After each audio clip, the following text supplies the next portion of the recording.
अब वो फोन नहीं उठाएगा आपका, मैसेज पे रिप्लाई नहीं देगा, आपसे मिलेगा ही नहीं, बात ही नहीं करेगा, वो सलाम ही नहीं करेगा आपको, रास्ता बदल लेगा आपको देखने के बाद। अगर किसी शख्स ने आपके पास कोई भी चीज बतौर अमानत रखी, अमानत में खयानत करना ये नाजायज और हराम गुनाह कबीरा है।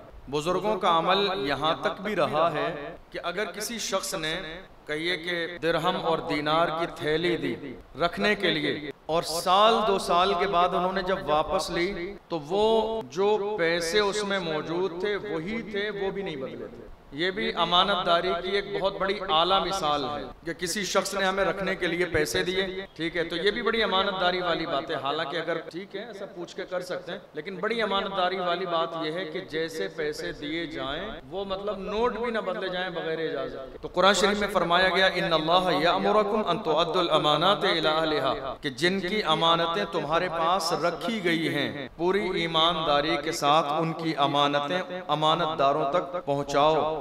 व इदा हकमतुम बैनन्नास अन तहकुमू बिल अदल, और जब लोगों के दरमियान तुम फैसला कराओ या फैसला करो तो अदल और इंसाफ का ख्याल रख के फैसला करो। हालांकि इंसान की एक फितरत है कि वो जब बीच में होता है ना, एक शख्स इधर होता है एक इधर होता है, तो इंसान की फितरत है कि कहीं ना कहीं एक पल्ला उसकी मोहब्बत का थोड़ा सा कहीं ना कहीं डिसबैलेंस हो ही जाता है, समझ रहे, किसी न किसी तरफ थोड़ा सा उसकी बातों से लगता है। ये मतलब बहुत अहम मौका होता है इंसान का, ये बड़ी आजमाइश है अदल और इंसाफ करना इंसान के लिए, चूंकि ये दोनों लोग तो अलग इनका मामला है। आप बीच में फैसला करने वाले, ऐसा ना हो कि किसी एक का तरफदारी करने के बाद आप जहन्नम के मुस्तहिक बन जाएं। तो कुरान की इस आयत में 2 चीजें बताई गई, एक जिसने तुम्हारे पास अमानत रखी है तो अमानत में खयानत न करें। आज हालात ये हैं, आज खयानत नहीं हो रही है, पूरी की पूरी अमानत ही गायब कर दी जा रही है, मतलब थोड़ा बहुत इधर उधर नहीं हो रहा है, पूरी की पूरी अमानत ही गायब कर दी जा रही है। लोगों को याद भी नहीं रहता, ख्याल भी नहीं रहता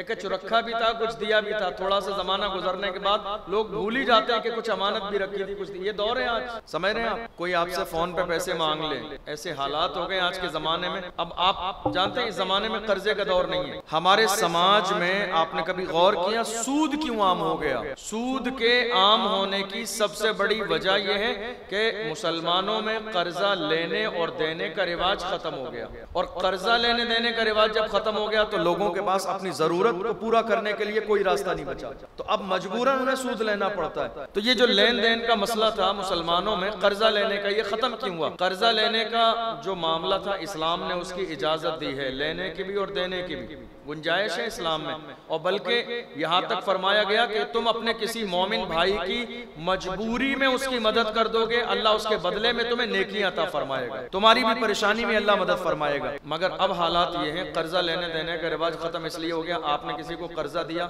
लेने वाला बंदा दूसरे दिन से आपका नंबर ब्लैक लिस्ट में डालता है डायरेक्टली, अब वो फोन नहीं उठाएगा आपका, मैसेज पे रिप्लाई नहीं देगा, आपसे मिलेगा ही नहीं, बात ही नहीं करेगा, वो सलाम ही नहीं करेगा आपको, रास्ता बदल लेगा आपको देखने के बाद।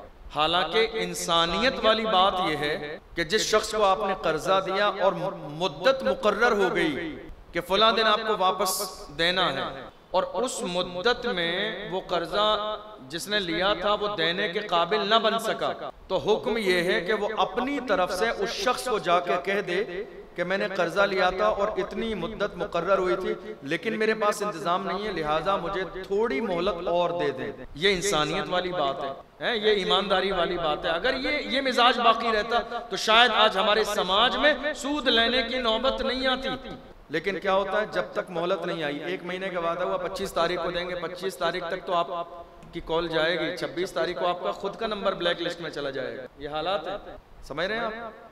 यहाँ बैठने वाले बहुत सारे लोग इस जो है परेशानी से जूझ चुके होंगे। यही वजह है कि आज हमारे यहाँ आप बड़ी से बड़ी परेशानी में हो, कोई कर्जा नहीं देता है, कोई कर्जा देने के लिए तैयार नहीं होता है, और बहुत बड़ी रकम नहीं 1500 रुपए कोई देने के लिए तैयार नहीं होता। उसकी वजह यही है ना, जबान बहुत ज्यादा आपकी इंपोर्टेंट चीज है, जबान की अहमियत होनी चाहिए, समझ रहे हैं आप। अगर किसी शख्स ने अंदाज ये है कि आप अपना व्यवहार बनाइए लोगों के दरमियान, मगर हाल ये है अगर 500 रुपए देने का आपने वादा किया है, नमाज मगरिब में देंगे देंगे तो असर के बाद किसी भी तरह लेकर हाजिर हो जाइए, चाहे ये 500 रुपए किसी और से कर्जे से लेकर आए। लेकिन जिससे आपने मगरिब का वादा किया है, पहुंचिए मगरिब में। आप एक बार ऐसा करते हैं तो अगली बार, आज आपको 1000 मिले थे, अगली बार वो बंदा 1 लाख रुपए भी देने में सोचेगा नहीं आपको कि ये बंदा लेने वाला मुकर्ररा वक्त पर दे देता है। और वहीं आपने अपनी नियत खराब कर ली 1500 रुपए के अंदर ही। फिर किसी दिन आपको इतनी अजीम जरूरत पड़ेगी, लेकिन फिर आपके लिए सारे दरवाजे बंद होंगे, कोई आपकी मदद करने वाला नहीं होगा। क्योंकि आप कितने लोगों से उधार ले लेंगे, कितने लोगों से मांग लेंगे, कितने लोगों के साथ फ्रॉड कर लेंगे, कितने लोगों को धोखा दे देंगे। आप जिस मोहल्ले में, जिस गली में, जिस समाज में रहते हैं, 2 महीने 4 महीने 6 महीने इतना कर लेंगे बस। जहां 4-6 लोग इस तरह के हुए आपकी जिंदगी में जिन्होंने एक दूसरे को बताना शुरू किया, नहीं साहब इसका रवैया बहुत खराब है, देना नहीं, 2-4-6 महीने के बाद आपकी नौबत ही आ जाएगी कि आप भूखे प्यासे मौत की कगार पर भी होंगे। खाना खाने के लिए भी कोई 100 रुपए आपको उधार नहीं देगा। जबान की बहुत अहमियत है।